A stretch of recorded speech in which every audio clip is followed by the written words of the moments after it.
నూనె అన్ని విధాలా చెడు చేస్తుంది అనుకుంటాం. వాడుకునే విధానాన్ని బట్టి నూనె లాభాన్నిచ్చే విధంగా కూడా ఉంటుంది.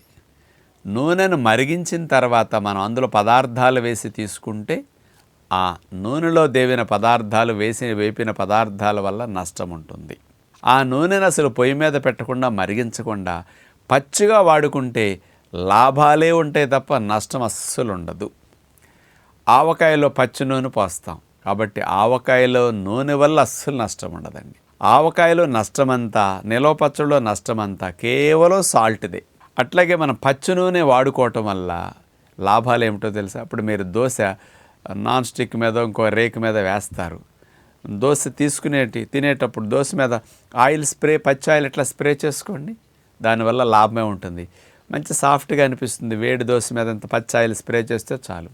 కాస్త ఎప్పుడన్నా ఇడ్లీలో కారపొడు, అన్నంలోకి రకరకాల పొడిలో కారపొడిలో మీరు తింటుంటారు. అలాంటప్పుడు ఒక స్పూన్ పచ్చి ఆయిల్ మీరు ఇట్లా కలుపుకు తినండి.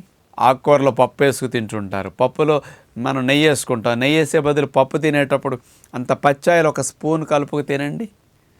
ఇట్లా పచ్చి ఆయిల్ వాడుకోవటం వల్ల ఆయిల్లో ఉన్న సహజసిద్ధమైన కొవ్వులన్నీ కూడా మంచి రూపంలోనే కొవ్వులుగా మన లోపలికి వెళతాయి. డైజెషన్ కూడా సులభం అవుతుంది. మరిగించిన ఆయిల్ అంటే బాగా చెడిపోయిన కొవ్వులని అర్థం. ఇక కాక నూనె అనుకోండి, ఇంకా మరీ చెడిపోయిన ఆయిల్ అన్నమాట. అందుకని డైరెక్ట్గా హాని కలిగించేది మరిగించిన నూనె పదార్థాలే.